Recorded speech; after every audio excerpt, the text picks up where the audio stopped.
Well, here we are again.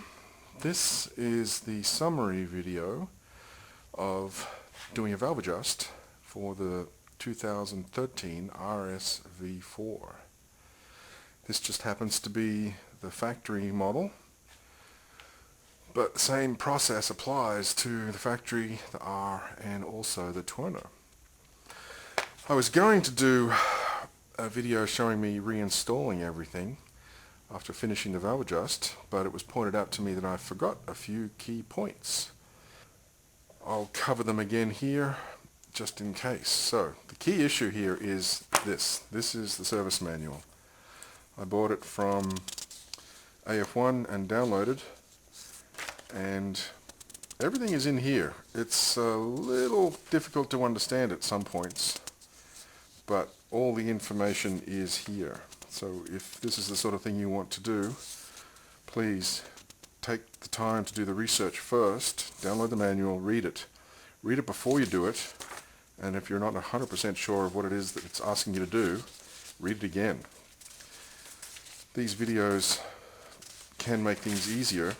I personally learn a lot easier by watching than reading, but it definitely helps to do the reading first. So for example, this key point here, turning the crankshaft 150 degrees, really helped. I don't know how long it would have taken me to find the alignment mark in the crankshaft if I hadn't had that little note right there. So anyway, let's summarize everything we've done so far. So we covered stripping the fairing, the tank, the filter, the throttle bodies, the cylinder head covers. We covered is to measure the distance between this part of the cam, the base of the cam, and the top of the bucket. If you're not sure what a bucket is, here's an example. This cylinder head is identical to this one here. This is from a damaged motor. This is the bucket, and inside is the adjustable valve shim. You can get these in varying sizes. The smaller it is, the lower this sits. The lower that sits, the bigger the gap between the top of it and the base of the cam. The shim sits in there like that. The bucket slides down over the top. And we need to adjust these, or we need to maintain these, because at high RPM, these valves here are hammering down into this aluminum cylinder head at a very high rate, sometimes up to 14,000 times a minute. They have a hardened steel ring behind there to keep from doing too much damage to the aluminum, but over time they actually do pound down into the aluminum. So that's why we need to make sure that the gaps between here and the cam stay the same, otherwise they will just rise to the point where there's no clearance between this surface here and the base of the cam. So with that being said, we've measured, we know what the clearance is, we know what the clearance should be.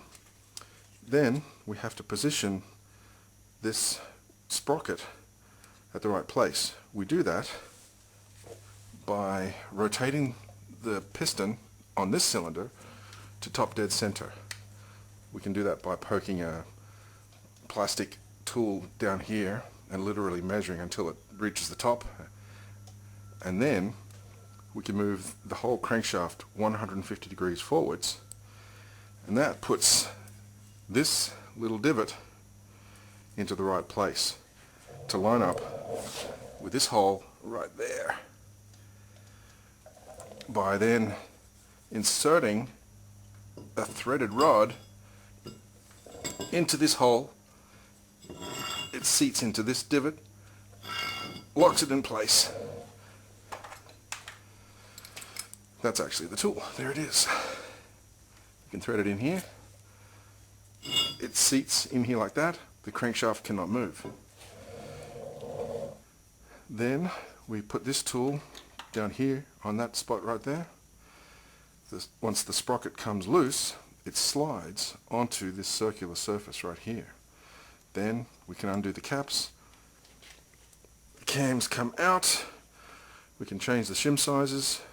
We replace the cam caps we put the sprocket back onto the camshaft and we put the tool through the hole in the camshaft and into the hole in this, what Aprilia calls the U-bolt. That means that this camshaft is in the correct position relative to this sprocket and relative to the crankshaft. Once we then tighten up these bolts, that's done. We're finished, complete. Then we do the whole thing again on the rear cylinder. This aligns with a hole in here. Unfortunately, I've already put oil back into this engine, but that's covered on video number 5. Repeat of the entire process. Put this tool in, unbolt the sprocket, slide it over, remove the caps, remove the cam, change the shims, replace the caps, slide the tool off this surface back onto the camshaft, use the tool to align it, bolt these 2 bolts back on, and reassemble. And if all the measurements were done correctly, that's it. But beware, sometimes it's not that difficult to make a slight mathematical error, so make sure you always double check. Always check your clearances after you change them. There's nothing worse than getting everything back assembled and then checking again in however many miles and realizing, oh dear, I made a mistake that last time. So always double check your work. Always, always, always. So that's about it. That's the short version of the 6 or 7 hours worth of work that went into doing this valve check process. Sometimes you check them and you find that you don't need to make any changes, in which case that's great. It's a much quicker process. Sometimes you might find you only have to change one bank or the other. If you're lucky, yeah, you don't need to change any and you can just reassemble and continue. On some Japanese bikes I've seen 50,000 miles before a valve adjustment. Hondas are famous for being extremely reliable. Aprilia, not so much. Some of them are grossly out of adjustment from the factory with 0 miles and 0 clearances. So someone at the factory just wasn't paying attention. This particular bike, I checked the clearances after 2,000 miles, and there were 2 of them that were borderline and another 4 or 5 that were very, very close. And this time, I think there were 9 out of adjustment, and it's only done 3,500 miles.